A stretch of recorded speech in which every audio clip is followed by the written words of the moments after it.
Feels good, right? And when you get two people in the same room that hit it off, and you're the reason why they came together, feels good initially. If it stays positive in the long run. For you and for them. But when it goes south, you're the one to blame all of a sudden, right? Bert Show. I'm filled with regret, and I need you to help me figure out how to fix this.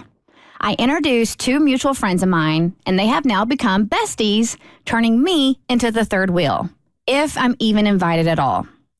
One woman is one of my old college roommates. We were randomly paired up together and ended up having an awesome connection. We graduated in 2018 and have remained friends. The other woman I've worked with for the last 3 years. We both work retail for a prominent makeup company. We started around the same time, hit it off, and been close ever since. Because these women are in different friend groups of mine, they haven't crossed paths until my birthday earlier this summer. My college friend wanted to plan my B-Day at a club and do a VIP table, and she asked who I would like to attend, so I gave her some names, one of them being my work friend. We all had a great night, especially my college friend and my work friend. They really hit it off. So much so, I started to feel a little neglected by them that night, but let it slide due to the alcohol. Plus, I knew I should be happy everyone got along rather than there being serious drama.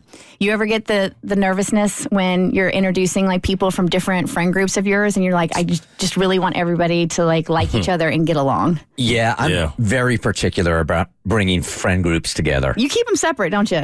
A lot, yeah. Gotta keep them separated. Do you do the same?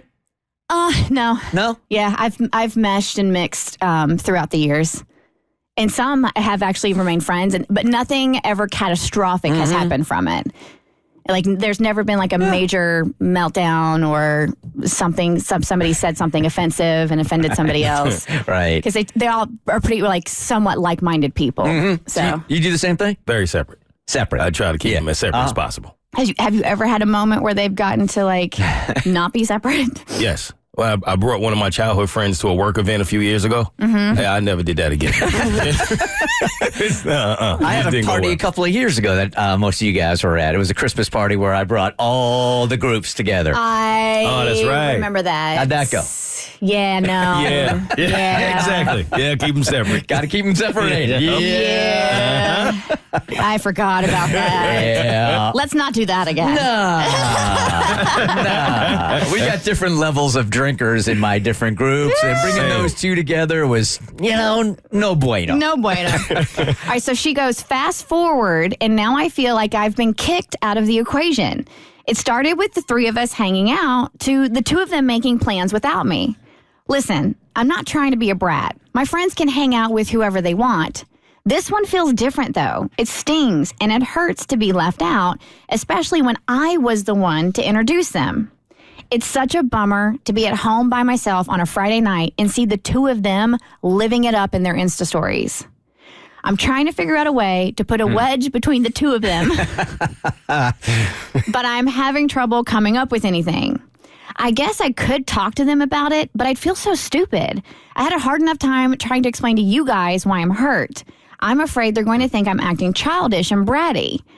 I don't think they are intentionally trying to be mean girls. I think they are inadvertently hurting my feelings by excluding me. Am I overreacting?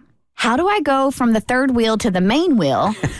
Can I break them up? Help! So this is a little bit like what our producer Romeo goes through when you and Katie are hanging out, right? He's brought this up before. Like he feels like the third wheel.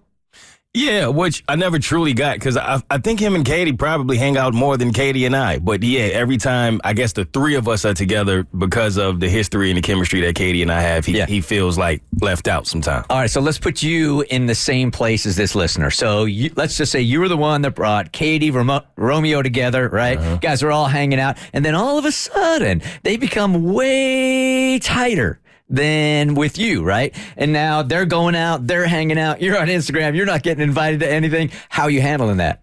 I wouldn't say anything. Nah. Pride? Pride or hurt? I wouldn't really be hurt. To be honest, I wouldn't take it that personal. I just think sometimes people click. Like this has happened to me before because a few of my best friends are women. So whenever I have a girlfriend, it's happened a few times where I introduce my girlfriend to like one of my friends and then they connect more. And I always just kind of saw it as they're women. They probably have more in common. I never took it personal. I would just feel like, okay, they connected more, and I would just let it be what it is. I wouldn't say anything either. I'm in a guy friend group with like 6 or 7 dudes, and God, I'm so immature. And when I do see them like going off on side trips by themselves and I wasn't invited, there was a little twinge of like, ooh, I like Florida. Man, I like happy hour. But I never say anything. You don't? See, I mean, this is like, I'm getting flashbacks because I remember being the third wheel in middle school, and it sucked. It really did, like that feeling. And so I think she should say something. Yeah. I really do. And I think you address it. You don't address it like, you don't come in blazing. You come in with like, hey, this is what I feel, and this is why I feel that way. And I just was wondering if, like the next time you guys go out on a Friday night, it would be awesome to get an invite because I would love to hang with you because I really like both of you. See, on the outside, I would be like, oh, okay, I'm sorry. Like, we should try to fix this. But on the inside, I would be like, you got to be kidding me. Be like, dang, you're needy. Yeah. Maybe I'm rolling here with some toxic masculinity, but as the words were coming out of your mouth, I could never hear them coming out of my mouth to another guy. There's no way I can say that. Cassie, have my back here. Oh, God. It's so hard because it is totally needy and kind of bratty, but at the same time, I would feel so hurt. I know, right? So hurt. I would spiral. I'd be like, something's wrong with me. Why do they like each other more than me? Like, right? Once, fine. Multiple times, yep. I'd probably go at the angle like, did I do something to offend you guys? Why is everyone hanging out without me? Exactly. Man, exactly. Guy is going to swallow his pride and live with that. Yeah. Never bring it up to another dude. 100%. The Bert Show. So first, thanks for watching. Second, you like what you just watched? That just scratches the surface. Get the Bert Show on any podcast platform. We're so good.